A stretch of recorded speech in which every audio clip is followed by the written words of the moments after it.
of the 11th of December 1941.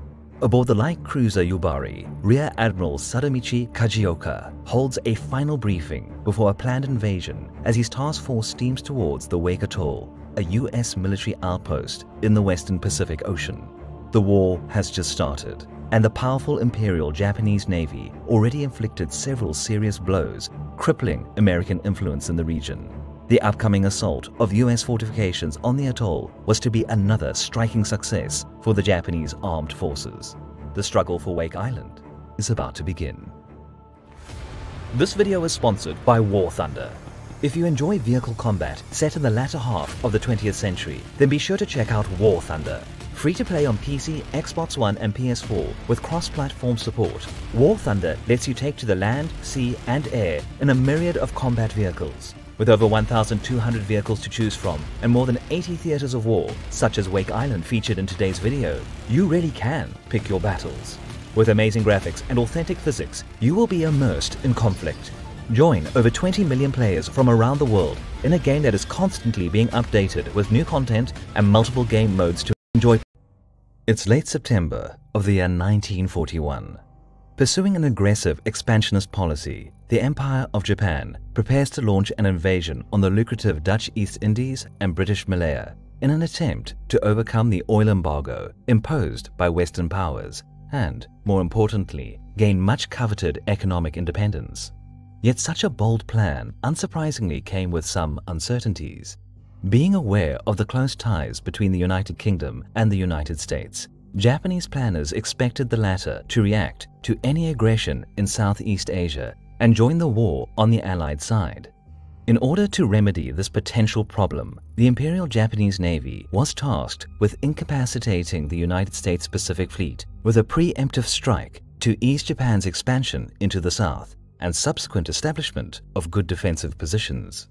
Whilst Japan applied the last polishes to its ambitious plan, the US government didn't dawdle, pulling all diplomatic strings to prevent Japanese expansion.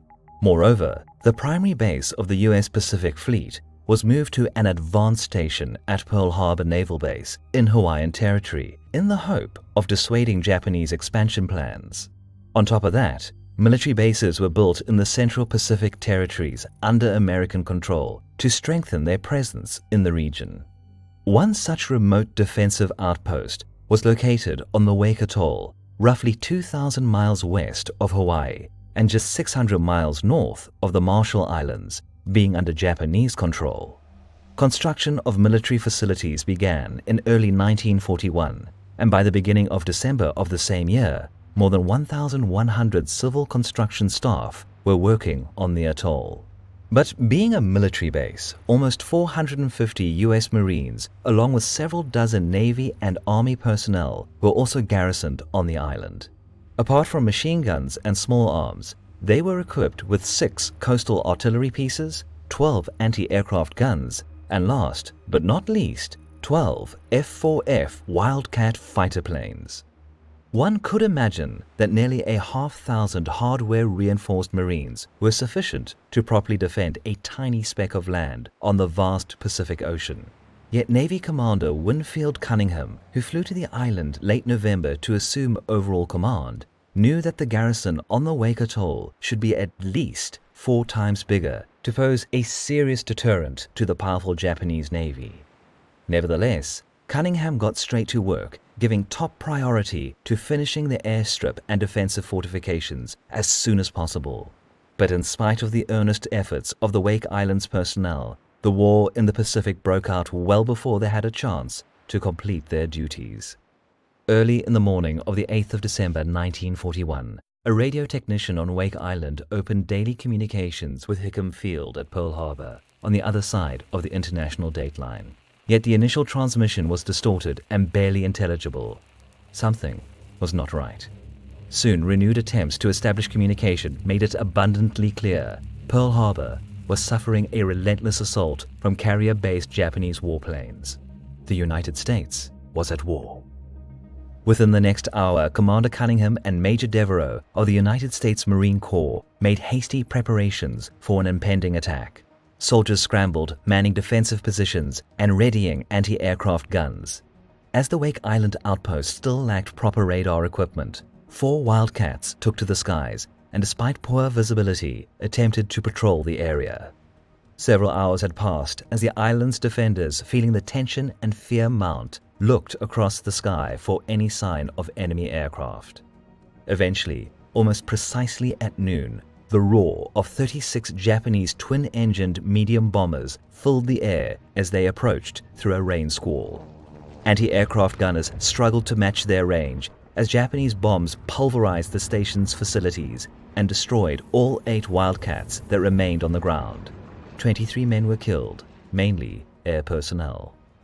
From December 8, Wake Island was subjected to almost daily air raids, though not as severe as the first. The 4 remaining Wildcats, assisted by anti-aircraft fire, managed to shoot down 2 unescorted Japanese Mitsubishi G-3M bombers the very next day. But this small victory only served to maintain the dwindling morale of the American soldiers as the attacks continued unabated. After 3 days of air bombardments, early on the 11th of December, a Japanese invasion fleet under Rear Admiral Kajioka was spotted on the horizon by the island lookouts. It would seem that the struggle for the Wake Atoll was about to enter its decisive phase.